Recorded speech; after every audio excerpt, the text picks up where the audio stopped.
liguei o ar, né? Isso ainda tá frio. Acho que dá para deixar mais um pouquinho.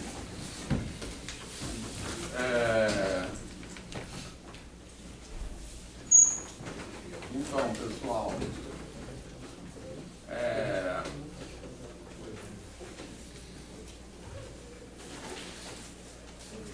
então, eu queria falar um pouco dessas características do quilombismo. Quer falar, João? Não, só. Então, eu acho que uma primeira coisa que é importante, né, que o autor fala no texto,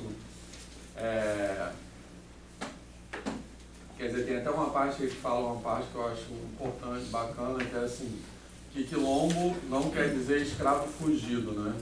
Quilombo quer dizer reunião fraterna, livre, solidariedade, convivência e comunicação existencial, né? Então, quer dizer, que essa ideia de quilombismo é o quilombo para além da fuga, né, como um lugar de ressignificação, de resistência, de invenção, de produção de cultura.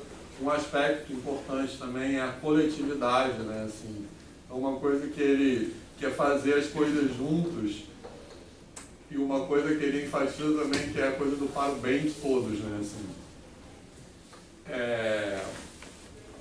Ele fala alguma coisa sobre felicidade, né? Que o objetivo é a felicidade. Isso, a felicidade, exatamente. Quando ele fala lá na parte mais final do Estado quilombista, né, ele fala bastante isso, essa questão da felicidade.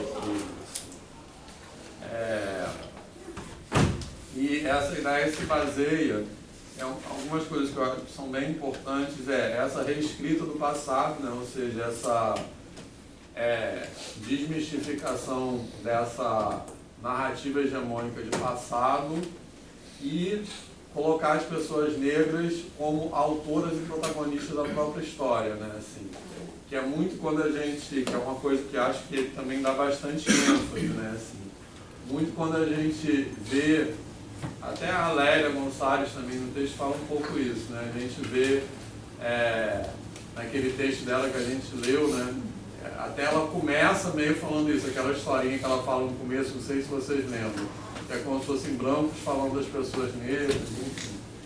Então, essas narrativas convencionais, né, colocam sempre nessas narrativas históricas o negro como personagem, né, assim. Isso também é uma forma de desqualificação, como se aquela pessoa não tivesse atributos intelectuais suficientes para narrar a própria história, né? Pedro.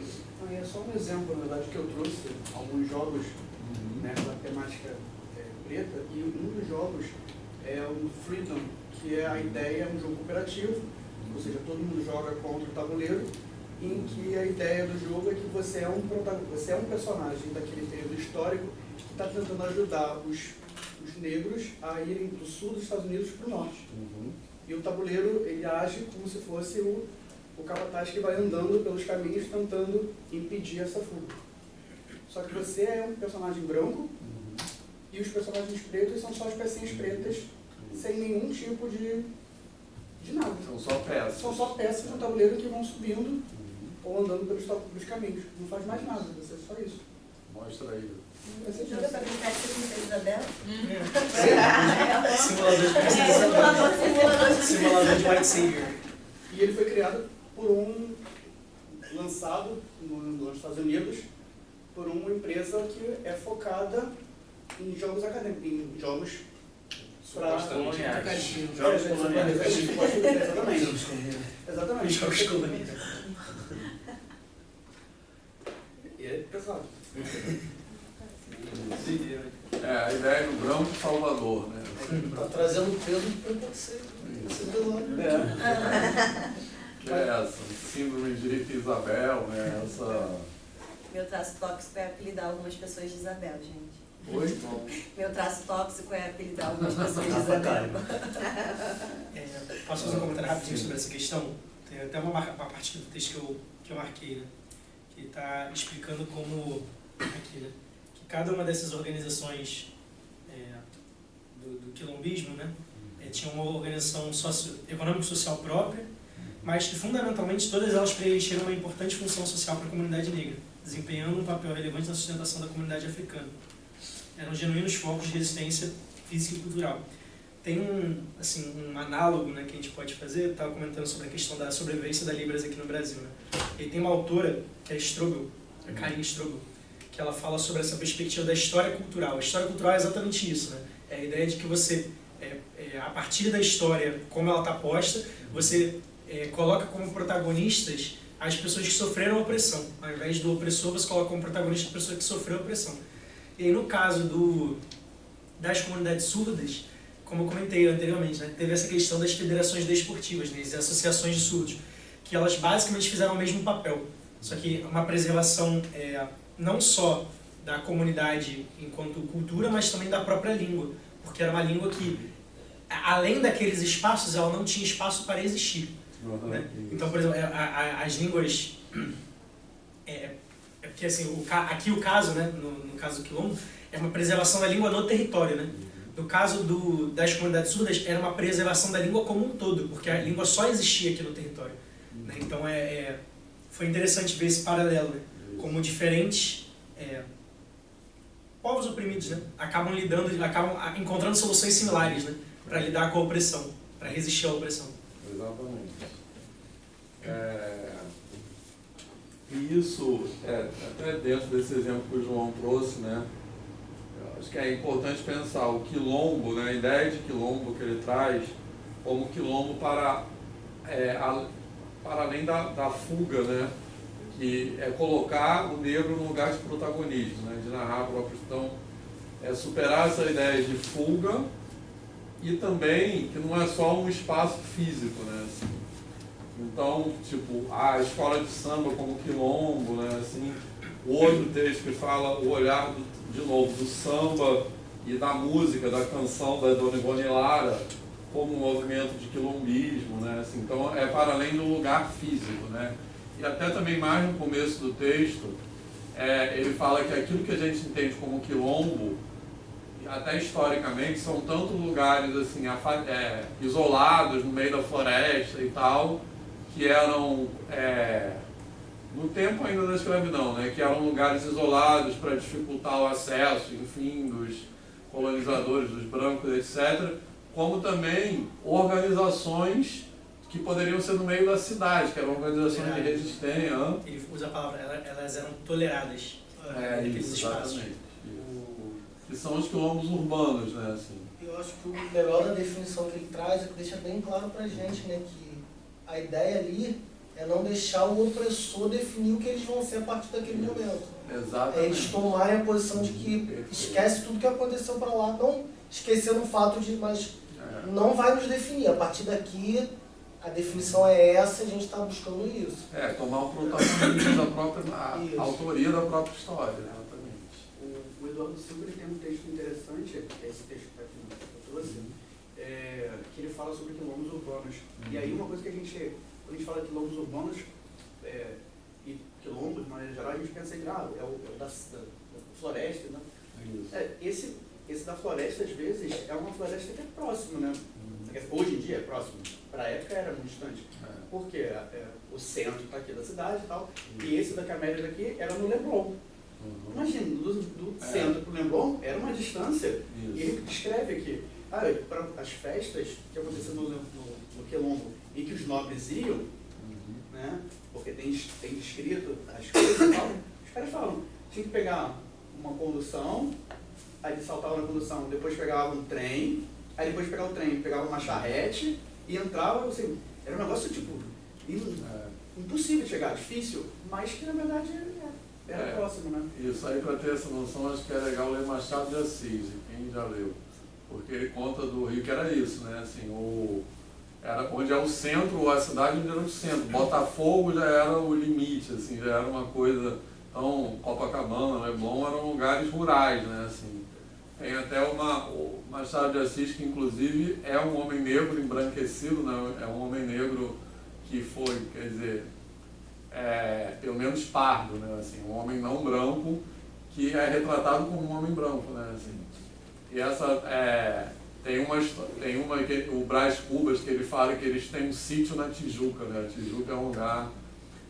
E isso a gente vai ver na Pequena África também, que justamente o Cais do Valongo, né? Ali era fora da cidade, porque no começo os navios tumbeiros chegavam na Praça 15, mas ali era o centro, a elite morava ali, né? Então era uma coisa horrível, né? As pessoas chegando, então um movimento da elite para tirar do centro, né?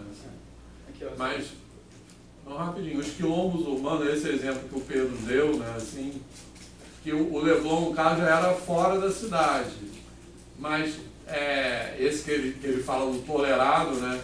Que tinha associações de pessoas escravizadas que eram dentro da cidade mesmo, né? Assim, então, por exemplo, ali na região da Pequena África existe um movimento de reconhecimento daquela região como um quilombo urbano, porque era um lugar que era dentro da cidade, mas que era marcado pela formação de associações de pessoas escravizadas para a resistência. Então não era um lugar que era isolado, era um lugar que era visto, como o autor fala, que era tolerado, era dentro da cidade. Então acho que isso ele quer dizer muito que o quilombo não é só caracterizado por uma característica geográfica específica, né? Mas sim pelo movimento de resistência, de associação, de protagonismo da própria história, etc. De organização social. Da organização social, exatamente. Eu lembrei muito, lá na minha cidade, a gente participa de um clube lá que é o Clube Palmares. E na minha cidade, moro em Volta Redonda, né, cidade industrial, os clubes eram segregados. E aí o Clube Palmares foram 3 amigos que assim, tinham bons empregos, né, lá na indústria. Eles compraram um terreno e fundaram o clube para que as pessoas negras da cidade pudessem... Eles eram negros. Eles eram negros. Pudessem se encontrar. Só que ele tem ele não é igual aos outros clubes das cidades, né? Ele tem uma característica assim, social mesmo. Porque os clubes da cidade, eles tinham piscina, essa coisa do lazer, né? E lá era um clube para encontro, né? Tinha os bailinhos, né? Que aí as pessoas negras se arrumavam, iam para os bailes, tinha os bailinhos. Mas tem um espaço também para você discutir, um espaço social. Hoje ele é um ponto de cultura. E era um espaço assim para as famílias se encontrarem, ter algum lazer, para as crianças terem algum lazer também, mas também foi um espaço de resistência na cidade. E quando foi que ele foi fundado? Ele fez... A cidade tem só 70 anos. Ele tem acho que 60 e poucos anos. E era segregado, então. Os clubes da cidade eram segregados, os clubes da... Muito recentemente. Sim, porque a cidade era recente, né? Então, assim, tinha o Clube Recreio, que era da CSN. Aliás, tudo lá é vinculado à CSN de alguma maneira, né?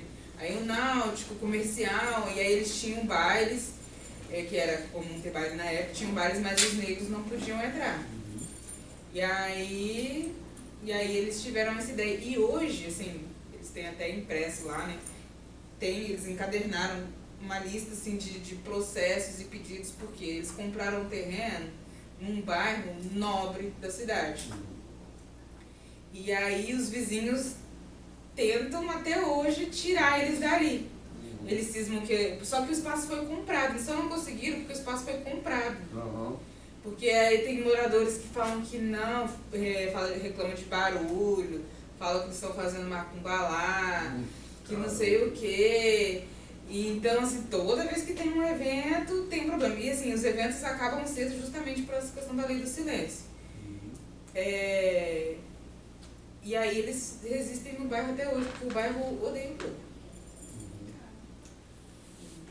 Não, eles são movimentos de graça.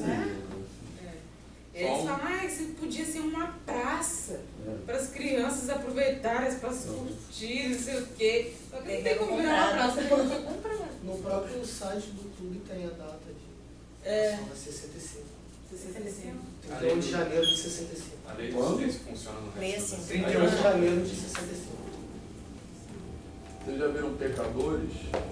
Já. Essa história me lembrou. Verdade. Não vou dar spoiler. Fala. Vejam quem. Pecadores? Vanessa não vai querer ver. Aí eu terror. É, mas esse é terror mesmo. Você já assistiu o outro? Não é igual. Você fala que é terror mesmo? Não, Corra pra mim não Corra, é de não. terror. Tá bom. Esse Pecadores é Pecadores de é terror terror? mesmo. Mas Eu vale acho. a pena ver. Não sei, recentemente eu vi entrevista com um vampiro, o novo, a série. Então, assim, Não, eu acho que então, mas eu Pecadores consigo. você não vai. Ah, então, mas ela viu o negócio de vampiro. Ah, vê. É. Aqui você tem que ver. Assistir de dia. Antes que porra, é. Então, só assim, Pecadores eu não gostei muito do final, assim, não sei. Mas não vamos falar sobre isso pra não dar spoiler. Olha só, no livro ele coloca duas coisas interessantes. A primeira, no capítulo 8, que ele coloca a trilha de acesso, localização e belezas naturais do quilombo do Leblon. Então, assim, é legal. Então, quem vai trabalhar com essa ideia de quilombos e tal, acho que vale a pena ler esse livro, porque ele traz uma outra perspectiva. E na página 63, ele faz o seguinte, ó. Um mês depois, no dia 14 de dezembro de 1890, quando Rui Barbosa quis pôr um fim nas pressões idealistas e simplesmente mandou queimar as provas de propriedades existentes no Ministério da Fazenda. O presidente da Confederação Abolicionista, João Clapp, será citado no próprio texto, ou seja, Rui Barbosa que queima os documentos por conta de apropriação. Então, eu acho que esse texto é um texto legal, foi a base do que eu fiz para poder criar o meu jogo de quilombo. Que eu convido quem quiser jogar, porque eu preciso testar o jogo. Né? Então mostra Cooperativo. os jogos que você trouxe. Oi? Mostra aí. Tá aí? Tá aqui. Vamos lá. Eu trouxe esse, falei com vocês. Eu trouxe esse aqui, que é o meu primeiro Black Power. Conhece esse? Meu primeiro Black Power. É um jogo de geometria. Que a ideia é você fazer montar o cabelo da criança usando os apetrechos. você patenteou esse? Não, você quer Não, esse não é Não. Ah, tá. Porque eu lembro, o nome me lembrou da coleção da Mostarda, né? Que tem o mesmo nome. Quem fez esse foi a galera do Maloca Games, que é uma galera que eles são especializados em cultura preta. Todos os jogos deles são voltados para isso, né? Eles também lançaram o jogo Axé, um jogo pequenininho, que a ideia é fazer tipo um dominó, só que é um dominó com 4 etapas, né? Então é diferente um pouquinho, é simples, mas é muito bom, né? E trouxe esse daqui, que aí é uma outra coisa engraçada, né? A ideia, você lembra que é deles também, do Maloca, só que engraçado em termos, né? A empresa que fez o material, a caixa e tal, eles colocaram a regra errada. Como assim? Exatamente. Não, A regra do jogo, errado. A regra não é essa. Não é essa. Se você lê isso aqui, você não joga. Assim, aí os caras tiveram que fazer uma reedição para poder lançar a regra certa. E aí eu comprei, né, na versão antiga, mas não dá para jogar do jeito que Como tá é escrito. esse jogo? Então, eu estava falando com o Guilherme. Eu lancei, só que a própria empresa, vamos ver, eu vou fazer um vídeo para explicar como é que joga. Aí eu fui no autor do jogo, no design do jogo, e perguntei para ele. Ele falou, cara, a regra tá aqui, essa é a regra nova, a regra certa e tal. Só que aí eu falei, bom, beleza, então tá aqui guardado na minha cabeça que tem essa regra. Mas eu não consegui jogar ele ainda, porque na época que eu comprei, deu esse problema de regra e eu desisti de jogar. Mas a ideia dele, pelo que eu entendi, é um jogo que você vai tentando lembrar dos jogos, as coisas que você fazia na infância. Você vai tentando organizar em pares para poder fazer um set de pontuações, né, das coisas que você vai lembrando. E o outro que eu trouxe é o que eu fiz, que ainda está sem um design muito próprio, ainda está muito na construção embrionária, porque eu preciso ainda testar. Mas a ideia dele é que você joga, todo mundo conhece o jogo Mancala? Então, imagina que a sua comunidade está em torno da Mancala circular, e aí, conforme você vai querendo, você vai tirando aquela parte da circulação das ações, você tira aquela ação e você preenche faz essa ação. E aí a Mancala vai andando. Então ela vai girando pelo movimento circular, fazendo as coisas para tentar manter o seu quilombo vivo. Porque a ideia do jogo é que você tem que manter o seu quilombo vivo durante 3 anos. Os últimos 3 anos antes da abolição. Então a ideia é que você vai tentando manter o quilombo vivo, em caça, pesca, artesanato, cerâmica, e vai tentando manter enquanto a Mancala vai girando, a sua cidade, a sua família, né? Você também faz parte obviamente você faz parte do quilombo, né? Como uma das famílias representantes, vai mantendo vivo. Então a família pode morrer, pode ficar viva, dependendo do que acontece, e tem uma trilha de nobres que às vezes elas estão no positivo, às vezes estão no negativo, porque os nobres dessa época era isso. Às vezes eles estavam apoiando os quilombos, às vezes eles não estavam apoiando. Então isso tudo vai dependendo do teor do jogo que vai rodando e vai acontecendo. É um jogo cooperativo para tentar manter o quilombo vivo. E eu preciso testar ele, porque eu já joguei algumas vezes, o jogo está rodando, está funcionando, mas assim, é isso, né? A gente só... O jogo é igual ao livro, é igual ao texto. Quando é que eu tenho que lançar? Amanhã. Então beleza, o jogo está pronto. Enquanto não tem tempo, a gente vai testando para ver, mas eu realmente preciso ver se funciona tudo certinho, mas por enquanto está tranquilo. Mas é isso. Vai jogar. Tinha separado um para você conhecer, mas esqueci em casa. Oi? Eu tinha separado o para você pelo menos ver o que é, mas eu acho que eu esqueci em casa. Tem que trazer 2 regras, né? Tem. A A caixa do Uno tem as regras erradas, se você parar pra pensar. Eu ia trazer o atual. Eu já esqueci tudo. Trouxe mesmo? Trouxe. Nunca vi essa Ih, olha, caixa. Ai, filho. Não, se eu vi, esqueci. Tem até uma pessoa na internet que fez um Uno matemático, não sei como é que funciona. Você já viu? Eu Não sei, não sei Ah, como deve ser legal. Coloca a matemática nas coisas e fica chato. Só para ouvir Já tem também. matemática em número, tá bom já. Mas esse é aquele novo que tem a cartinha em branco? Não, é velho. Não, né? Agora tem um que você escreve. Vitor, deixa eu comentar um setor aqui. Prestando atenção no debate. Mas estou prestando atenção no que as pessoas estão falando. Estou pensando na importância de um debate desse, né, numa formação dos professores e quem lida na escola básica. Já desse, na sala dos professores, saiu o assunto sobre cotas.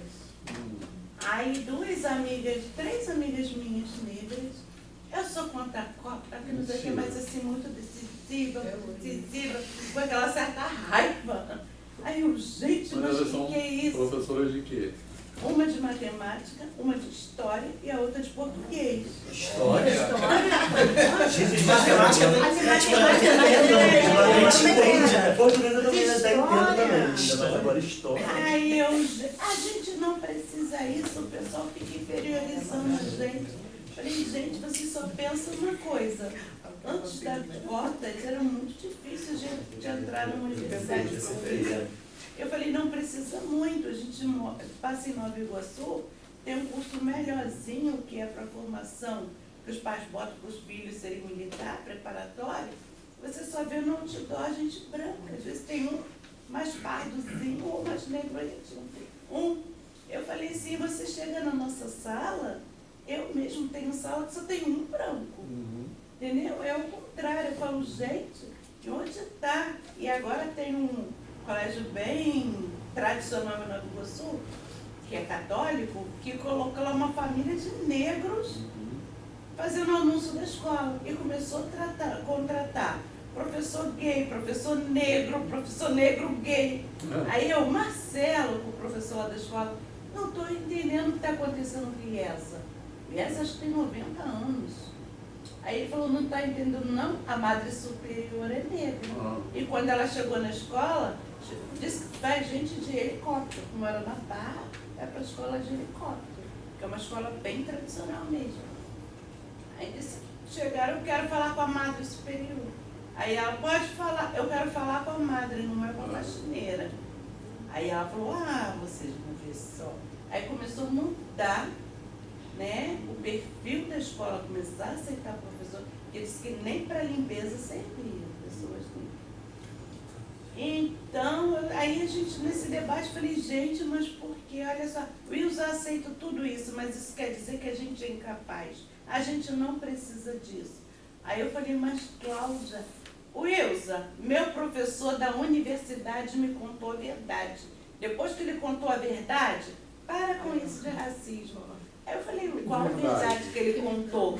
O professor da universidade falou que responsável pela escravização foram os próprios negros, que pegavam os negros e vendiam para os brancos. Então, o culpado foram os negros mesmo, e pronto, e acabou com isso. Olha a compreensão. Isso professor de Não, e agora imagina isso aqui como que é. Deve ser história da universidade, realmente você saber. Mas aí não vi, foi na universidade. E eu qual vejo. universidade? Aonde de história se formou, gente? Acho que foi na Cefet. Tem uma Cefet? Hã? Tem uma Cefet, universidade? Tem. Foi isso aí, foi. E ele, professor, essa que falou isso era professora de quê? Oi? A de matemática. Ah. Ai, Aí aí eu falei, gente, mas não foi bem assim. Aí fui falar e vira de história. Olhou pra mim, Wilson, você tem uma enganada. Foi bem assim como você está falando, não eu. Mas, gente, isso professores dentro da escola, que as crianças, quase na totalidade, são negras, sabe? E você tem que debater, você tem que conversar. E dentro, quando eu fiz universidade, a professora simplesmente de cultura afro-indígena, ela falou com a gente, olha, gente, na verdade, esses retratos que vocês veem aí de tortura africana, eles no tronco, não era bem assim, não. Olha nas pinturas de Debré, pelo menos aqueles escravos que serviam dentro da casa, tinha que ser bem arrumado, bem limpo, porque isso quer dizer que era status na família. Quanto mais os escravos arrumados, mais saudáveis, era status na sociedade. Então não era bem assim, não, que se prega por aí. Eu fiquei assim. Isso é um grau de negacionismo. Isso dentro da rural. Mas isso é uma corrente da extrema-direita já muito antiga, antes da pandemia, Muita força inclusive. agora. Muita força, muitos negros de direita aparecendo aí, entendeu? E tomando espaço nesse lugar aí. Agora você é deputado porque você aquele... pensa diferente. Como é que é o nome dele? É de Bolsonaro. Não, assim, eu estava pensando no outro, aquele que é sou mais da novinho. Eu esqueci o nome dele, Tem o raio dele. tem Isso, Fernando Halle, né? Acho que eu nem lembro. Tem o Zacarias também, do MBL.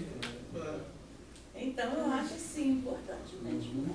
Trazer esses debates, começar a debater, né? Porque os próprios alunos, às vezes eu vou falar sobre preconceito, racismo. A professora, tu é a professora de matemática, e daí? Vamos embora conversar, entendeu? Não, esse os próprios argumento trans de já que- tem uma resistência. Esse argumento de que na África uns venderam os outros, como isso justifica tudo que foi feito depois, assim, né? Sim. Mesmo Pelos isso aí, brancos. para mim, não justifica, porque olha só, eu estou aqui na minha família, brigando com a minha família, eu tenho meu atrito com a minha família, certo? Então vem alguém de casa, de fora, e fala assim, eu vou me aproveitar disso.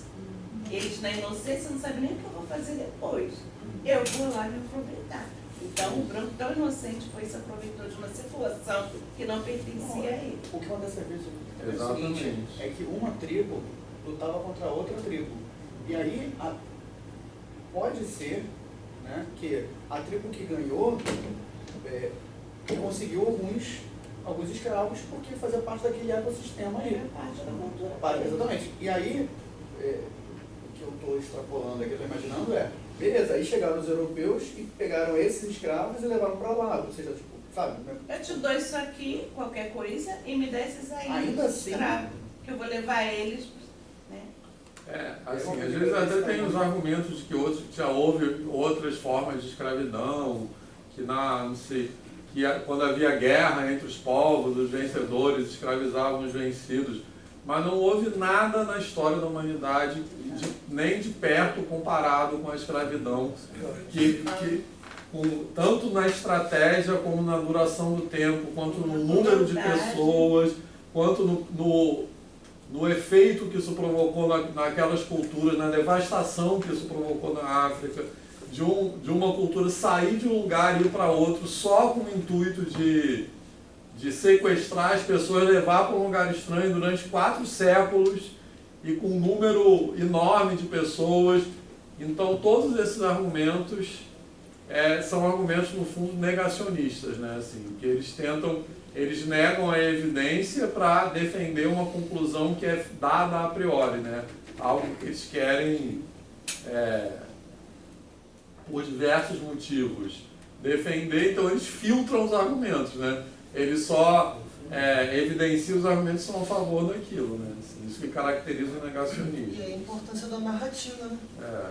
E aí o escravizado está defendendo o escravizador. Se não fosse a narrativa...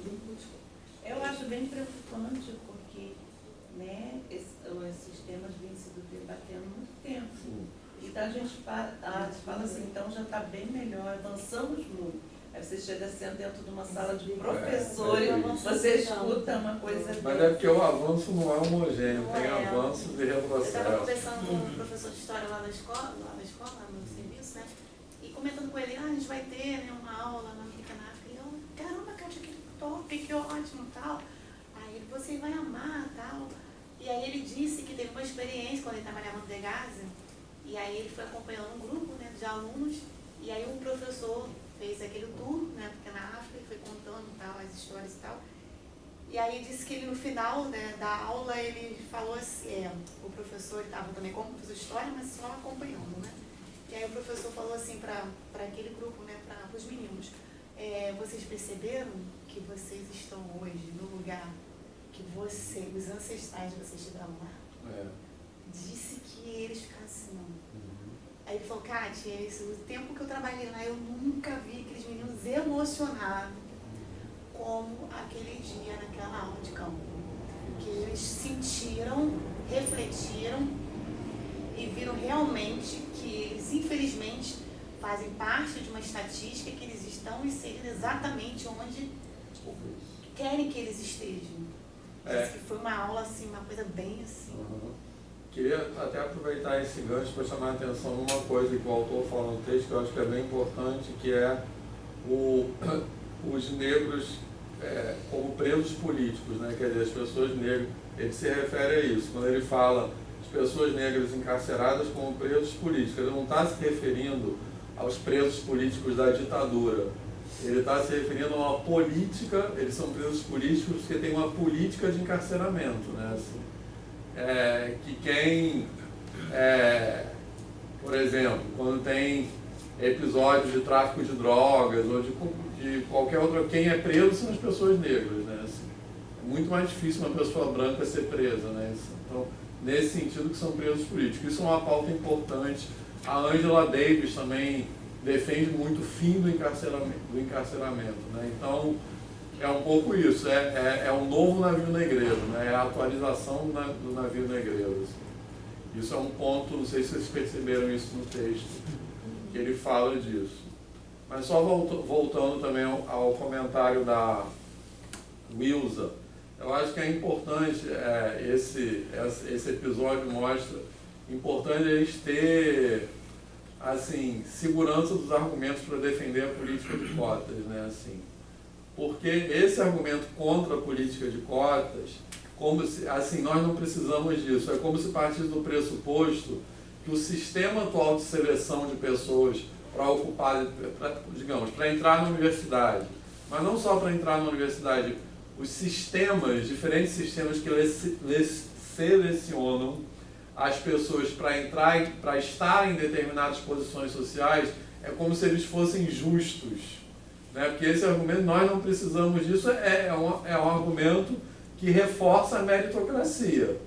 E a meritocracia se baseia numa suposição de uma justiça intrínseca desse sistema. Né? Assim, então, o sistema para entrar na universidade é injusto por vários motivos. Né? Assim, primeiro, porque ele nega, quer dizer, eu acho que até o Enem é muito melhor do que o que existia antes, tá? Com todas as críticas que pode haver ao Enem, enfim.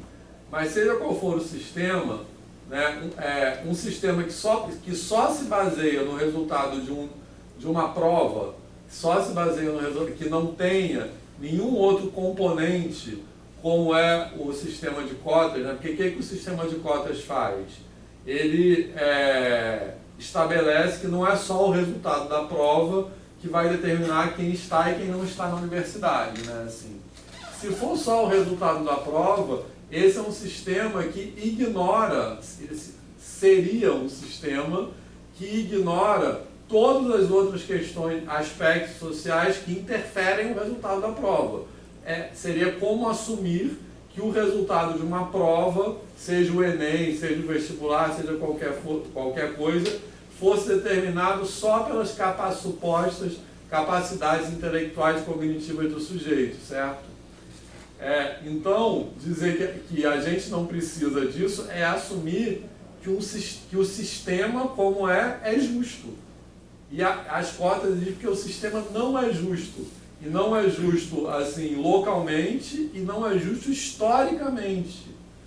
Porque existe uma herança histórica que nega às pessoas negras o acesso às mesmas, como se todos partissem no mesmo lugar, né?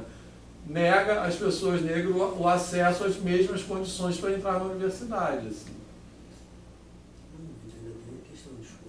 Pode falar. A gente está correndo um pouquinho, muito questionado. Ainda tem a questão de que a cidadã fala sobre herança histórica, né? Ali no Pacto da Branquitude. E a gente, quando a gente pensa assim, a cota dessa forma, a gente também apaga que alguém teve benefícios, várias formas governamentais de falar, vem para cá para essa terra, se apropria, toma dinheiro, toma terra, toma tudo isso. Isso daí também é cota. Não vou dizer que isso é cota. Exatamente isso, perfeito. Entendeu? Muito bem lembrado. Registro de cota mesmo, cota do boi, cota do filho de não sei quem. E agora, um registro que tem para poder reparação histórica, verdadeiramente, a gente está pensando que está dando tudo aí, muitas pessoas entram, não conseguem permanecer por vários motivos, que vai para além das contas, que não é uma solução de fato efetiva que faça com que a pessoa negra e pobre entre e permaneça e consiga se formar. Você está falando de cota de boi e tal, não sei o quê. Mas, cara, o parlamentar, o juiz tem iPhone. Isso. Cota iPhone, cota terno. Isso. Então, mas ainda hoje os grandes empresários recebem muito dinheiro do governo que vai fazer a manutenção do sistema. Se a gente for olhar para as cotas, pensando que a gente gostaria que fosse ser produzido nos meios o que é da população, por exemplo, eu acho muito ruim quando eu chego num hospital público, que é a minha realidade, eu sou atendido por um cara que mora, por exemplo, em Caraí. Eu sou de Itaboraí, vou no hospital, eu sou atendido por um cara de Itaboraí, que não tem a mínima noção do que é aquela realidade, que olha para o povo lá assim. Então, é essa representatividade que a gente quer, né? Mais da maioria da população é negra. Então, a gente quer juiz negro, a gente quer médico negro, a gente quer parlamentar negro, a gente quer parlamentar gay, a gente quer parlamentar mulher. E é isso que a gente quer. Então, se a gente pensar que a cota ela é uma pequena parte dentro de uma população tão grande, na verdade é isso. Deveria ser justamente o contrário. Deveria ser uma parte muito maior para o negro, uma parte muito maior para o periférico. E essa galera lá que hoje reclama que está perdendo vaga, deveriam ficar, sei lá, com 5%. Não, e ele não está perdendo vaga. Nem matematicamente, porque ao mesmo tempo que houve uma política de cotas, houve uma política de expansão do número de vagas. Então, numericamente, ele não está perdendo vagas. Trabalhando com a narrativa deles, né? Exatamente. Mas fora que esse discurso, eu estou falando desse argumento numérico, mas esse discurso está perdendo vaga, na verdade o que ele revela é que ele entende que a vaga é dele. Isso, Então, o que é que a branquitude vê aqueles espaços como espaços que são meio que assim, por direito deles, né, assim. Mas só rapidinho, Giovanni, isso que o Gabriel trouxe é muito importante, tá? Eu ia até falar isso antes e esqueci. Que ao longo da história há diferentes outras ações afirmativas ao contrário, né? Ações afirmativas para preservar privilégios dos setores sociais que já são privilegiados, né? Então essa cota do boi que ele falou, né, que Isso é recente, né, Teg? Você, Dos filhos de fazendeiros. Tinham acesso à universidade. Que era esses cursos de agronomia, não sei o que, os filhos de fazendeiros tinham, e vários outros exemplos, né, de cotas e outras formas de ações afirmativas, como aquilo que eu já citei hoje, as políticas de imigração, né? Os imigrantes brancos europeus tinham vantagem. Isso é uma ação afirmativa, né? Assim, uma ação afirmativa ao contrário. E tudo isso que já aconteceu parece que é ignorado, e isso não choca as pessoas, mas cota para pessoas negras choca, né? Assim, então isso é a mesma coisa, assim, falando que uma coisa choca e a outra não choca. Aquele exemplo da sereia que a gente falou, né? Assim, isso choca as pessoas, assim. O europeu na terra, né? Eu lembro igual a lei da vadiagem. Exatamente, isso aí. Lei da vadiagem e lei da charlatanismo, né? Que eram as leis que eram usadas para criminalizar Umbanda, Candomblé, que aquilo era enquadrado como charlatanismo, né? Assim. Mas, Giovanni. Não, eu ia falar, eu não sei se vocês já comentaram a respeito da cota, né? Que existe um discurso, e às vezes me incomoda um discurso, às vezes, da própria população negra falando que a cota racial ela é racista, porque ela me coloca nesse lugar de diferença, né? Porque já tem a cota, entre aspas, né? Já teria a cota de... A cota social, né? Econômica. E aí a cota racial seria um jeito de segregar as pessoas, né? E aí a pessoa que utiliza esse argumento, ela esquece que o país continua sendo racista. E que essa cota, ela tem essa finalidade. Porque num processo seletivo, onde por cota ou sem cota tenha um negro e um branco disputando a mesma vaga, a tendência é que o branco assuma aquela vaga, ele sendo da mesma realidade daquele negro. Então, a ideia dessa cota é tentar sobrepor isso, né? E eu digo, para de fato colocar pessoas negras nas exposições, né, que a gente quer que assumam. Porque não é só simplesmente resolver a desigualdade por resolver, né? Porque existe um outro problema. Além da desigualdade social, o país é racista. Então, as pessoas fazem esse, como você falou, né, o negacionismo em relação a isso, né? Isso não choca, né, as pessoas. Também. Pode falar. Vou te dar um exemplo que não tem nem relação com nota, com classificação, né? Lá no Pedro II, do primeiro ao quinto ano, no primeiro ano do ensino fundamental, a entrada é por sorteio. Então, assim, né, se você for pensar em tese, a chance de todo mundo ela é igual, é um sorteio. E aí, né, tem uma professora, a Gabriela Coutinho, que ela é até doutoranda no PPGE, que a pesquisa dela é pensando nisso, e ela brigou muito na escola até que conseguiu ter a cota racial no primeiro ano para o sorteio. E aí, assim, ela apanhou muito até conseguir isso, porque o argumento era esse, não, mas a chance é igual. E aí ela pegava a autodeclaração, né, que as famílias fazem das crianças na matrícula dos últimos anos, e ela mostrava que, ainda assim, sendo sorteio, por exemplo, no Maitá, você tinha o primeiro ano do ensino fundamental com 20% de crianças negras.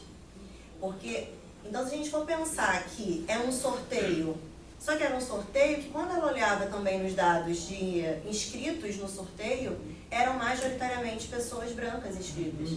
E quando a gente ia, né, a gente fazia ação social nas quadras de escola de samba para poder fazer a inscrição e pagar a inscrição das pessoas, as pessoas sequer sabiam que o Colégio Pedro II era um colégio público. E o site é muito ruim, é pouco intuitivo, o período de isenção é muito curto. Acho que o Vitor estava falando semana passada sobre essas barreiras que se colocam. Sim. Então, ainda assim agora, né, tem cota no sexto ano já tinha, né, não. Isso, no sexto ano também foi colocada a cota por conta dessa pesquisa da Gabi. E aí tem a cota racial, tem raça atrelada à renda, tem apenas renda, mas a briga maior que ela teve que comprar foi para colocar a cota apenas racial. E ainda quando você olha ali na listagem, você vê que não tem um número de inscritos tão grande assim. mesmo sendo, né, um processo que está sendo muito divulgado, que tem muito a ver com esse lugar que parece inacessível. Que eu falei aqui, né, que minha sobrinha entrou, ela fala que as pessoas acham que ela, tia, agora todo mundo acha que eu sou muito inteligente. Como é que eu vou contar que eu não sou boa em matemática para as pessoas? Porque ela tem dificuldade. E aí esse imaginário acaba nos afastando, né, desses locais. Então, ainda quando você não tem ali uma classificação, né, como seria ali nos processos que é por prova, né, nesse caso do sorteio, você ainda assim tem uma maioria branca. O colégio era, tirando o campus de Realengo, o restante está enegrecendo um pouco mais agora. Mas aí, tirando a Gabi, né, e o NEABI, que tinha essa luta, você tinha um grupo enorme de professores lutando por vaga para filho de professor, porque no CAPUERJ aí sempre meu argumento para mim o certo era não começar a não ter lá.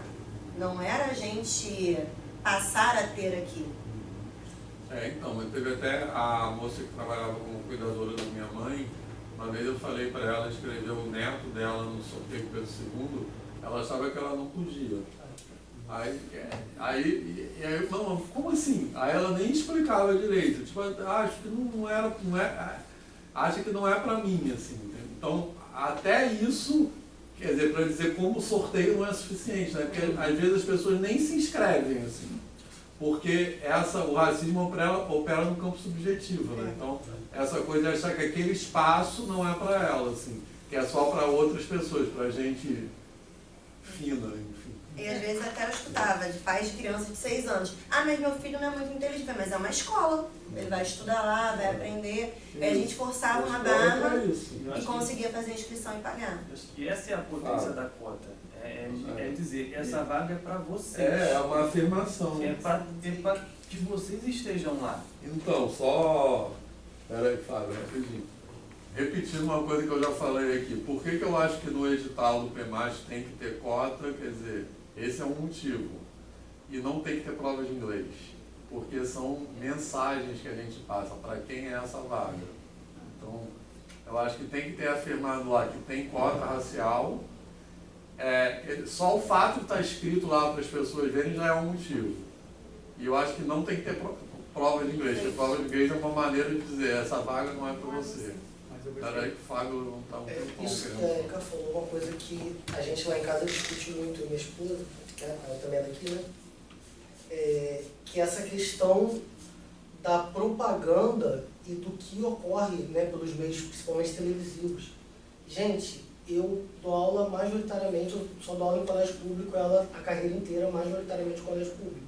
Ela na rede do Rio, agora ela é do CAPUERJ, e eu Itaboraí, São Gonçalo e Cachoeira, agora só São Gonçalo e Cachoeira. Os nossos alunos não sabem que existe faculdade pública. Eles não sabem. Você fala assim, não, tem faculdade pública. Como assim? Faculdade pública igual colégio? É ruim, né, professor? Eu quero fazer o inverso. Não, cara, é o contrário. Não, de graça pra gente. Gente, eles não sabem. E quando entra, por exemplo, no Instituto, Pedro II e tal, é pior ainda. Eles não têm dimensão que ali é um colégio de ensino médio, colégio de ensino, que é público. E que eles podem ir lá concorrer nessa vaga. Eles não têm essa dimensão. Eles acham que o lugar deles, né, lá nosso, sou morador de Itaboraí, sou tão pobre quanto eles, eles acham que o nosso lugar é ali no colégio municipal, sem infraestrutura, com greve, com tudo isso, que é ali. Ali tem um instituto bonitão e tal, mas, pô, aquilo ali não é pra gente. É essa a realidade. Exatamente. Então, por isso que tem que ter cota. E faz falta uma propaganda, hoje em dia, mais massiva na televisão, eu acho, que do ensino superior. Porque antigamente, quando eu era estudante, vinculava-se muito aquele período de inscrição em universidade pública. Vai ter o período de isenção e tal, então a gente ainda via alguma coisa. Hoje em dia eu não vejo mais, assim, nada. E realmente eles não fazem ideia de que existe faculdade. Você fala, porque essa aí era a minha realidade. Porque eu não fazia a menor, não tinha noção nenhuma do que era a universidade pública. Eu conhecia o ERN, porque eu estudava no Clerenance, a minha vida inteira no Clerenance, né? Então a minha realidade era o Clerenance. Que a gente só tinha assim, uma realidade com o colégio São Gonçalo em relação à banda, aquela disputa de banda, né? Colégio Gonçalo, particular, e nós, do estado, né, queremos disputar a banda no Colégio Gonçalo. Então eu não tinha noção nenhuma do que era universidade nem nada. A minha tia falou assim, ó, estamos fazendo uma inscrição, aí eu começo a preocupação, vai para o ensino médio, né, tem que botar para fazer alguma coisa, ocupar mais a mente dela. E aí minha tia viu um anúncio no jornal para fazer curso no Senai, que não precisava pagar. Aí fazia inscrição, aí minha tia falou com minha mãe, ó, isso não precisa pagar, dá pra cá te fazer, não precisa pagar. Aí eu fui, minha mãe, tadinha, foi lá no Barreto, fez a minha inscrição. E aí, minha mãe toda boa, quando é que começa as aulas? Aí a coordenadora, não é assim, mãe, não é assim, tem que fazer prova. Minha mãe, meu Deus, meu filho não vai passar. Aí minha mãe falou assim, prova? Não é assim, ela fez inscrição para fazer a prova, processo seletivo. Sábado é a prova. E já te adianto, tem 100 e poucas pessoas disputando a vaga. Minha mãe, eu estudo em colégio público. A minha mãe falou assim, ela estuda em colégio público. Aí ela fez assim, porque o Senai é pago, né? Foi uma coisa do governo. Hoje em dia tem, né? Mas naquela época era coisa nova, né? O governo liberou aquelas vaguinhas ali, né? E tudo mais. E a coordenadora fez assim, naqueles casos, né? Então, se ela passar e conseguir ficar dentro das vagas, e a minha mãe desesperada, meu Deus, quem vai dar aula de reforço? Eu sei que sexta-feira eu fui para uma aula de reforço, uma professora de primeiro segmento, e minha mãe falou assim, ajuda ela, tem uma prova amanhã para ela passar lá no curso. Aí a professora ficou assim, mas viu assim que minha mãe estava tão desinformada, tadinha. E aí a aula foi, olha, você vai passar processo seletivo e tal, não teve aula, foi ela me explicando como é que seria, porque nem eu sabia. E aí eu fui, passei, entrei lá na turma, e aí nem minha mãe acreditou. Eu não passou, e aí eu fiquei dentro das vagas, eu lembro que era 90 vagas, eu fiquei lá em 40ª alguma coisa, porque tinha questão da idade também, porque eu tinha 16, a prioridade era para quem estava com 17 ou 18 anos, porque era curso até 18. E aí minha colocação foi ficando um pouquinho mais atrás. E dentro do Senai, eu falo que ali foi a porta, porque eu fazia o turno da tarde, né? E aí eu era a mais nova da turma. E tava a galera 17 prestando vestibular. Então aquele ambiente me fez entender que existe um vestibular, que não era só eu chegar e falar assim, eu quero entrar, tinha um curso. Então aquele ambiente ali, eu fui entendendo, porque eu tava lá na segunda série hoje, né, do médio, na época do segundo ano, né? E eles já estavam prestando um vestibular que não era Enem na época, né? Não, tem que estudar para o UF, tem que estudar para o UF, tem que estudar para a FRJ, a FRJ é discursiva. Eu falei, meu Deus, o que é isso? Eu não tinha noção do que era uma FRJ na minha vida. Nunca tinha tradução na fonte. Então, é a realidade, sabe? Eu tive acesso porque eu fui inserida, eu participei de uma turma em que eu pude ter esse acesso e fui a primeira pessoa da minha família a ter nível superior e de uma universidade pública, né? Então, assim, ter nível superior foi algo, minha família, nossa, e da universidade pública, então, da matemática, eu sou preta ainda, meu Deus. Então, assim, é a realidade de muitos.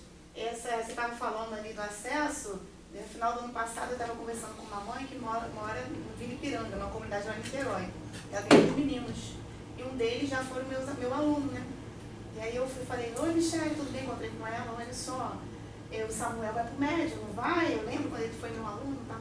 Vai, prof, e aí? Falei, vai lá, se inscreve no colégio da aplicação da UF. E aí não vai ter condições de entrar. Aí eu expliquei o sorteio, que lá também sorteio ainda, expliquei, falei, não vai. E a pergunta dela foi, aí eu falei, é integral, então. A pergunta dela foi assim, mas vem cá, ele vai dar almoço, café da manhã? Cara, aquilo. Aí eu falei, vai, Michelle. Ai, tomara que ele entre, vamos rezar, Nossa Senhora, não sei o que, todos os santos, para ele entrar. E aí eu falei, tenta dos dois. Aí acabou que o caçula ela não conseguiu, e aí ela conseguiu com o mais velho. Ele conseguiu entrar na vaga, você vê a realidade, é a realidade, sabe? E ela me agradeceu muito e tal, e essa foi a preocupação. Para ela é um gasto a menos, e ele já está tendo a comida lá na escola, né? Então, infelizmente, às vezes a gente acha que é uma coisa tão distante, Ipiranga é no Fonseca, né? Perto da gente. Então, assim, não é tão distante, né? Só para comentar, o que eu acho legal no PENAT é um detalhe, mas que tem porcentagem para mães. Ah, sim. Isso eu achei de um zelo cuidado. Porque é isso, eu vejo para minha esposa. Ela, se ela fosse tentar um processo seletivo, qualquer coisa agora, ela ainda está no final do curso, está no perto de 3 anos, ela está na onda batendo.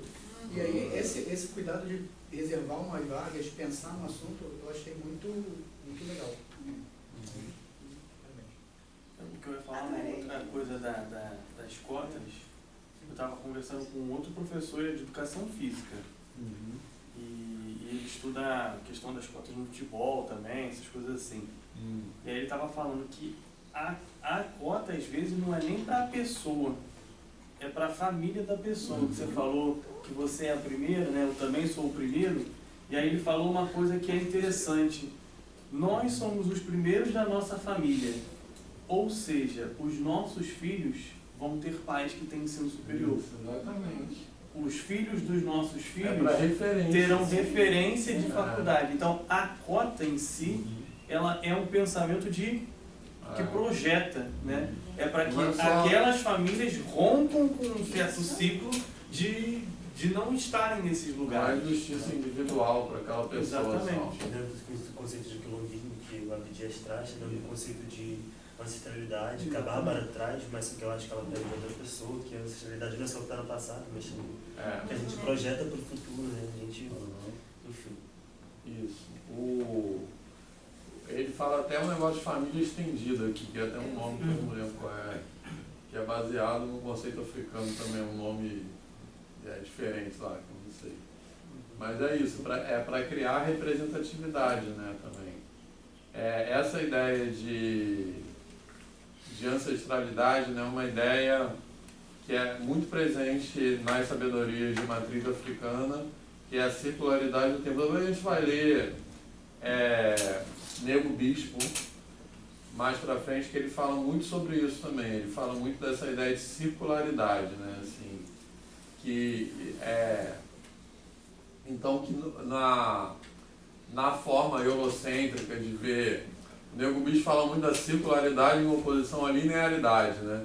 Que ele fala que o branco é tudo linear, né? Assim, ele cita vários exemplos disso, inclusive o esporte, né? Ele fala do futebol, da capoeira.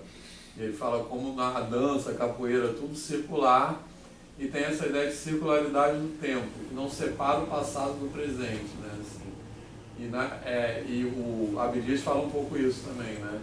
Que é o movimento de trazer o passado para dentro do presente. O Abdias não usa esse termo, mas outros autores falam de alargamento do presente. O alargamento do presente é produzir outros sentidos, né?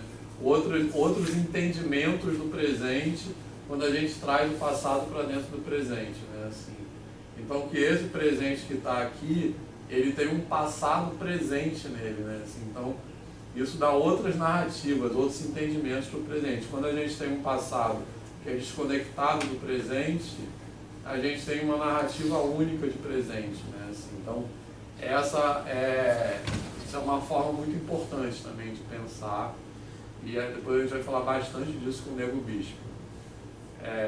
Fala. Gabriel queria falar ainda. Uma outra coisa também.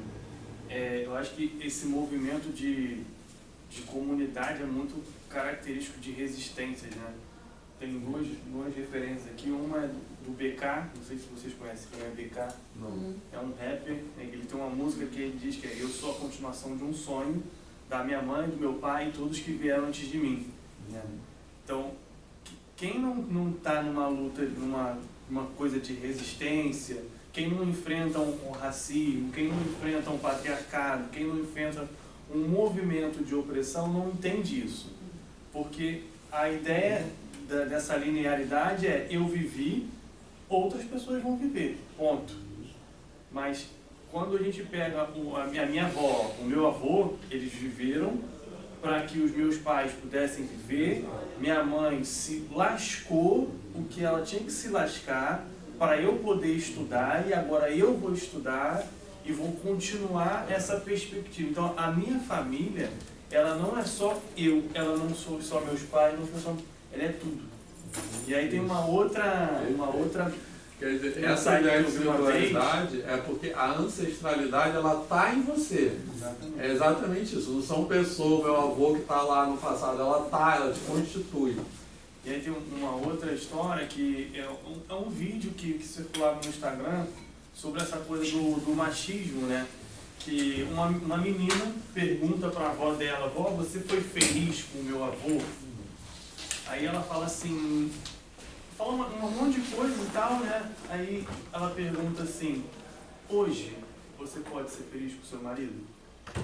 Aí ela fala: posso. Então eu estou bem. Então é essa ideia de que ela suportou aquilo, porque na cabeça dela aquilo ia propor para a neta dela ou para a filha dela condições para que a filha dela ou a neta dela pudessem escolher quais são as pessoas que ela vai se relacionar. Porque ela mesma, vó, não teve essa opção. Então, ou ela lutava, ou ela suportava, ou não teria continuação daquilo. Né? E eu acho que isso é uma coisa que pessoas que não estão dentro desse contexto vão compreender de fato. Por conta de mover-se com a vida de forma individual. Exatamente. Eu penso só no meu, eu não entendo a ideia de coletivo, eu não tenho simpatia por quem não está no mesmo esquema que eu, né? E não tem empatia. Não tem uma empatia coletiva, né? Então eu não vou aceitar que o governo gaste bilhões de reais com gás do povo, porque isso vai ferir os cofres públicos. Né? Mas eu não vou falar nada a respeito sobre a quantidade de dinheiro que é gasto para sustentar um determinado deputado, um certo deputado. Né? Então, é muito essa seleção, né? Essa falta de empatia coletiva. Exatamente. Isso é muito característico do pensamento colonial. E hoje a gente vive num momento que é muito exacerbado esse individualismo, né? Cada um só quer se dar bem, né? Até quando você fala de empreendedorismo, né? Muitas vezes é nessa direção. Você, qual o jeito de você se dar bem. Enfim, às vezes eu até vejo assim, aquele programa Pequenas Empresas, Grandes Negócios, incrível como eles falam tudo transformar em negócio. E transformar em negócio com um lucro individual, né, de alguém. Assim. Enfim, então essa dimensão da coletividade é uma dimensão importante da ideia de quilombismo dele, né? Assim, que ele, em vários momentos do texto ele enfatiza isso. Uma outra coisa que eu queria destacar no texto, tá? Quase no final, é uma hora que ele fala da questão da classe, né? Assim, que é mais para o final do texto, quando ele vai falar lá do Estado quilombista,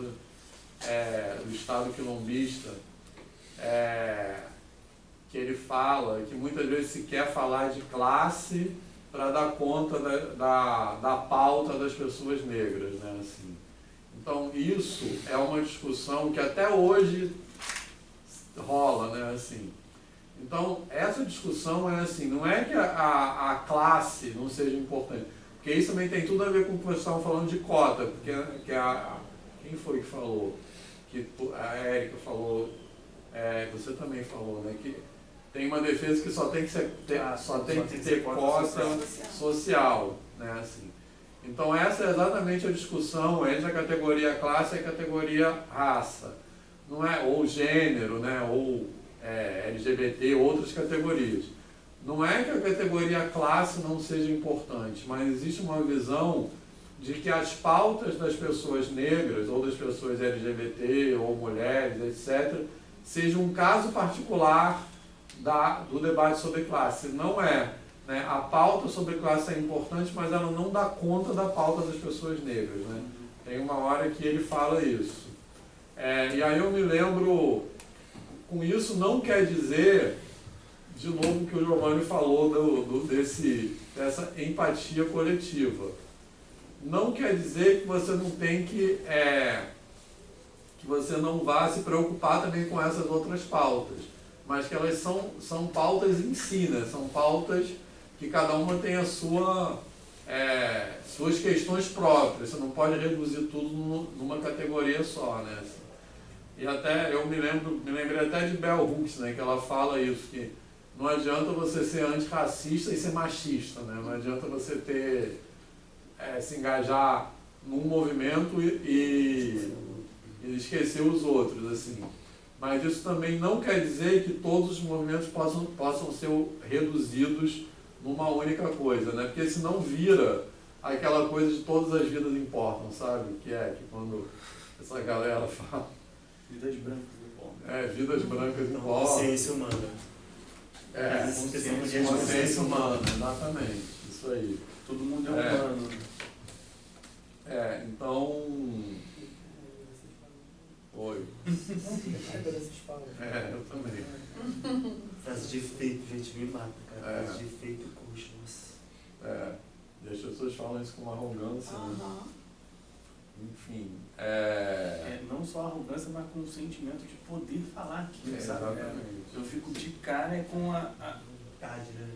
Não é a vontade, mas assim, a liberdade com qual a pessoa fala. Como se É o direito de ser O medido. esvaziamento, né? É o direito de ser Você medido. às vezes a gente fala umas paradas, só que a gente fica assim, pô, quem é que vai ouvir o que eu tô falando? Como é que vai ouvir e tal? A gente pensa no que a gente vai falar e como a gente fala. Tem uma galera não que abre a câmera e fala a maior atrocidade do mundo E tá tudo com bem. um sentimento de altivez, que eu fico assim, meu irmão, o algoritmo do Instagram tinha que pegar isso e silenciar assim. Cara, mas traçando um paralelo é você pegar uma notícia, né, das pessoas pegando comida, ossos, né, lixo e tal, de um período, né, que todo mundo sabe qual é o período, e transportar para como se fosse hoje em dia, e falar que está sendo... Né, É um discurso fácil, né, gente? É mais fácil a pessoa entender, no geral, todo mundo, até a pessoa que não está fazendo muito esforço para analisar nada, de que todo assassinato é assassinato. Isso. E a pessoa refletir e entender por que o assassinato de uma mulher é feminicídio. Por que tem que ter um nome, né? Exatamente. Então, assim, Já tem gente falando, não é assassinato, por que tem que ter um nome? é um discurso mais fácil. É uma coisa assim, Verdade. amanhã eu vou sair de casa 4 horas para levantar um prédio por assassinato. Sabe? É um lugar simples, né? Discussões que as pessoas não querem ter. Eu gosto dessa palavra. Esse é um ponto que é triste, né? Isso, que na verdade é mais fácil. Entender essas questões é mais difícil. Né? Peguei do feminicídio porque está em alta aí agora com a lei da misoginia, né? Mas enquadra em todos os outros. É o discurso do terrorismo. A gente não está mais em voga nesse momento, mas está perpassando pela gente o tempo todo. É essa essa lei que eles querem passar do terrorismo, de transformar o PCC e o PCC em terrorista. Por quê? Porque esse nome, vamos ser sinceros, esse nome é impactante, terror. Porque é verdade, os caras causam terror. Mas eles não causam terrorismo.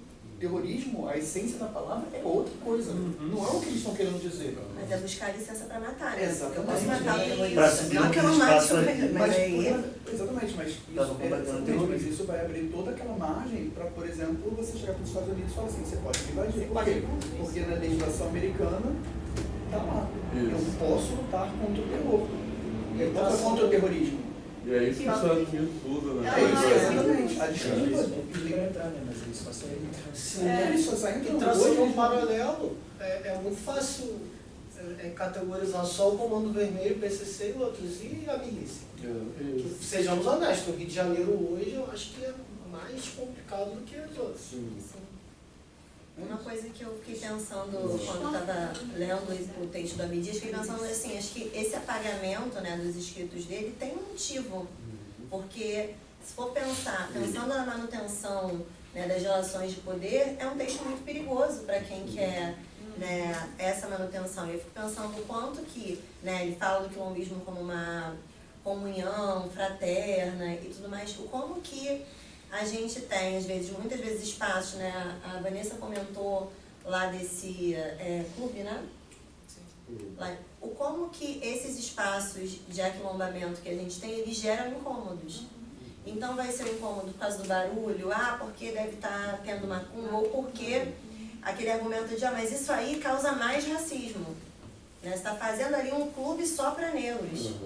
Então, tá colocando, né, acho que eu já comentei aqui que eu tenho um grupo de alunos negros lá na escola e a gente recebe e-mail direto sobre o quanto que isso provoca mais racismo. Eu não respondo, mas como que ter um espaço ali só para crianças negras uma vez na semana, por ser um espaço legal, talvez fosse um espaço para outra coisa, mas o como que qualquer iniciativa de aquilombamento, ela causa medo, ela incomoda. Você falou isso, eu lembrei que em 2023 nós fizemos um trabalho lá na escola, e aí me chamaram para eu orientar uma turma, né? E aí eu tinha que falar em vários pontos turísticos da cidade de Niterói. Eu escolhi o Grotão. E aí a minha ideia era levar os alunos para conhecer o espaço, né, e tudo mais. E a escola falou, não vai levar. Eu falei, aceitaram falar sobre, mas não permitiram levar os alunos. Porque falaram que era um ambiente de pagode, de samba, de macumba. E aí eu fui um pouco ousada, porque eu falei, então tá bom. Fiquei quieta, não levei. Aí mostrei foto, né? E até marcar lá para poder dar uma palestra, né? Com eles lá, um amigo meu que fala sobre a cidade, né, de São Gonçalo, e agora está escrevendo sobre Niterói, o Eric Bernardi. Aí eu falei, Eric. Mostrou a foto, falou do interesse, falou com que horas funciona, chega lá. E aí alguns alunos meus, né? Quem for. Alguns alunos meus, eu tenho o Gabriel, um aluno, que foi meu aluno, né, que ele foi o último ano daquela turma. E aí ele é do Candomblé, ele falou, vou lá. Vai. E aí a gente montou lá uma estrutura. Falei, então tá bom, já que não deixaram vocês irem, então vamos transformar a sala de aula num quilombo. Isso. E eu quase que eu fui mandar ele pôr. Eu vi assim, e ali levei a capoeira pra dentro da sala de aula, roda de samba, levei. E aí me vesti pra grávida, né? Vesti feijoada, só não pude colocar carne de porco por questão lá da escola, né, tudo mais. Mas aí consegui a feijoada e tudo mais, levei o quilombo pra dentro da escola. E foi um sucesso, quiseram me matar, mas foi um boom na escola. Pensaram até que eu era da história, veio ser professora de matemática, né? Pensaram que eu era professora de história, mas foi, claro que eu trouxe elementos, né, com os colegas da área e tudo mais. E aí foi um boom, eu juntei o professor de educação física, que participa do grupo de capoeira, levou, foi esse aluno meu também, e a mãe dele fez a feijoada, e a gente levou o quilombo para dentro da escola, já que eles não foram, então levamos o quilombo. E foi um sucesso, foi assim, saiu lá no jornal, a própria pessoal lá da Secretaria de Educação do Niterói foi lá, filmou, achou tão assim, legal. Eu acho que eles não mandaram embora porque fez sucesso. Mas então, até aproveitando isso também o que a Érica falou, por que o Abdias Nascimento é pouco, assim, diria que é menos conhecido do que ele mereceria, né, junto com outros autores e autoras negros, né, assim. E por que eu trouxe Abdias Nascimento para dentro de uma disciplina de formação de professores, né, assim, para a gente pensar movimentos como esse que a Caixa relatou, de como a gente pode aquilombar a educação, né, assim. E eu acho que tem isso, né, de você trazer explicitamente elementos da cultura negra, etc., mas tem também os movimentos mais sutis, né, que é aquilombar as relações humanas, né, assim. Então a gente pensar até na forma como nós nos colocamos em sala de aula como professores, a forma como nós olhamos, como nós ouvimos nossos alunos, assim, que até citando o samba de Mangueira também, assim, eu gosto de falar aquela frase, o avesso no mesmo lugar, né? Como as coisas que estão ali, mas são silenciadas, não são vistas. De novo aquele exemplo do pandeiro, né, que eu trouxe semana passada, lembram? Sabe o que é que eu estou falando? Do menino que levou o pandeiro para a escola, e a professora poderia ter mandado ele guardar, ou pode incorporar aquilo, né? Isso para mim é um movimento de quilombismo, né? Assim, ela transformou aquela atividade com o pandeiro numa atividade da escola, né? Assim, e como a gente como a gente se relaciona com os nossos alunos, como a gente considera nas nossas abordagens pedagógicas quem são aqueles alunos, o que eles trazem, o que eles precisam, enfim, quais são as demandas. Tudo isso são movimentos de aquilombamento, né? Assim, então, para a gente pensar nossas práticas e a nossa formação tendo essas sabedorias como referência, né? Assim, a gente pensar a partir disso. E como a gente desloca, como a gente coloca isso dentro de toda aquela discussão sobre saberes docentes, que sem essa dimensão eu defendo que fica esvaziada, né? Enfim. Que foi até a pergunta que eu fiz lá naquele Word para a gente escrever junto. Não foi? Como a gente traz isso para dentro da educação? Quem quer falar sobre isso? Pedro? Não, eu até já comentei. Eu acho que uma das formas da gente trazer, né, é entendendo o contexto. Então, eu trabalho, infelizmente, coisa da vida, eu sempre trabalhei em escolas particulares e sempre em escolas de elite. Então, sempre tive muito poucas pessoas negras na minha sala de aula. Então, a forma com que eu pensei e eu agi durante esse tempo foi exatamente olhando o livro didático. Foi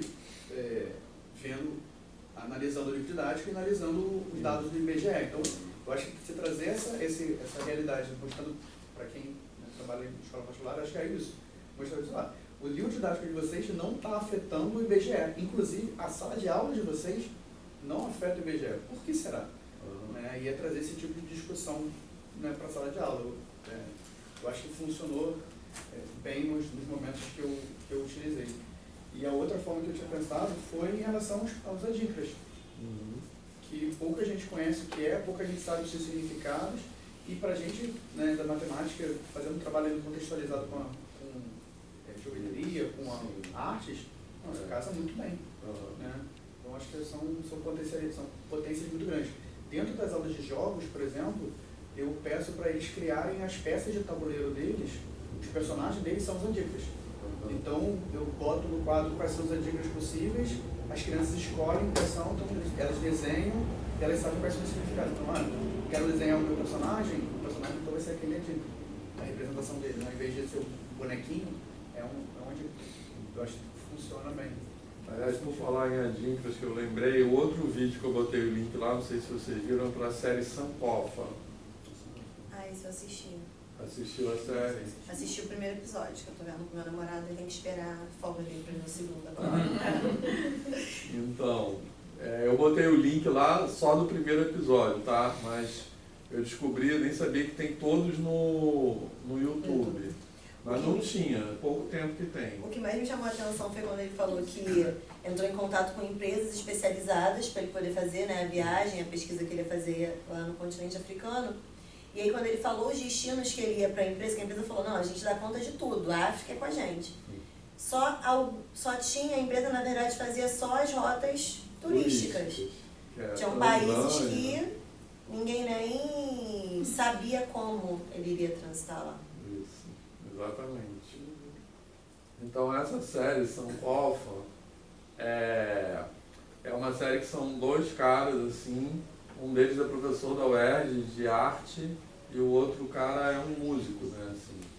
E eles vão fazer uma viagem a vários lugares na África em busca das memórias do tempo da escravidão, basicamente, né? Então, eles vão em lugares na África onde houve pessoas daquele lugar que vieram para cá, né? Assim, então, tem esse primeiro episódio, aí nesse primeiro episódio que eles contam isso, eles queriam ir num lugar tal lá, sei lá, em Moçambique, aí procuraram empresa de turismo, ninguém vai para aquele lugar, né, assim.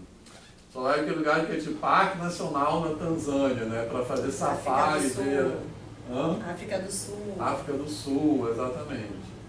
E aí tem esse primeiro episódio que eu botei lá, e depois desse episódio, cada episódio é um país, né, que eles vão. Aí tem Angola, Moçambique, Benin, tem Congo, tem vários países. E eles contam a experiência deles nesses países. E as afinidades culturais, né? Tem países que eles visitam os portos de onde os navios tombeiros saíam, assim. E o sankofa todo mundo sabe o que é, né? Que é um adinkra, que é o pássaro que voa para frente olhando para trás, né? Assim, aquele desenho do passarinho que tem a cabeça virada para trás, assim. Então, de novo, essa que é uma ideia que é bem importante, essa ideia da não linearidade no tempo, né? Assim, essa ideia de você andar para frente, para o futuro, mas trazendo o passado para dentro do presente, né? Então, esse movimento de ir para a África buscando as memórias da escravidão é bem representativo disso, né? Memórias das pessoas escravizadas, ele é bem representativo disso, né? Assim, tem aquele provérbio Yorubá, né, sobre Exu, vocês já devem ter ouvido. Exu matou um pássaro com a pedra que lançou ontem com a pedra que ele lançou hoje, né? Assim, então essa coisa de você, aquilo que você faz no presente é uma releitura do passado, é um movimento com o passado também, o passado não se separado, né? Assim, é muito foda isso, eu acho. Oi, vamos usar aqui. Tudo bem? Tudo. Mas você vai ficar... Não, já estou acabando. Já estou acabando. Ah, tá bom. Beleza. Tá. Obrigado. Nada. Então, alguém quer falar mais alguma coisa? Ele matou o pássaro. Exu matou um pássaro ontem com a pedra que ele jogou hoje.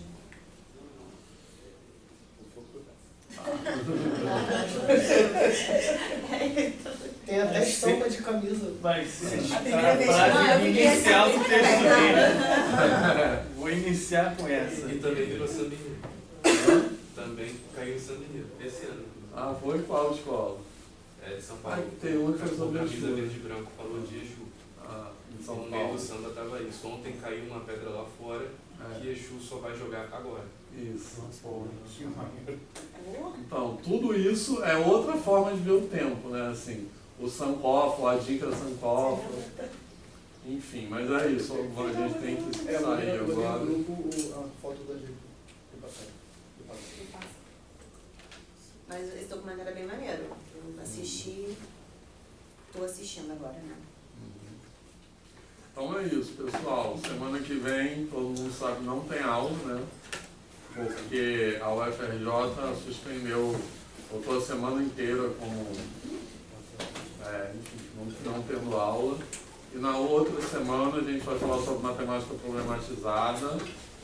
Então, eu quero fazer umas relações com o que a gente discutiu hoje, por exemplo, e nas aulas anteriores. E depois a gente vai falar sobre negacionismo, que tem muito a ver, que a ideia a discussão sobre negacionismo é sobre a não neutralidade da ciência, tá? Então tem tudo a ver com o que a gente falou hoje, que o Mackinder lembrou como a ciência foi usada para esses propósitos de manutenção do racismo, de colonialidade. Então, como negacionismo sempre existiu dentro da própria ciência, né? Então, essa ideia de não neutralidade, beleza? Então, valeu, pessoal. Boas férias, quem está tendo férias. Tá. Dia 6, eu não sei o que é classe, não tenho, mas eu mando depois do ano. Beleza. Sério? Você sabe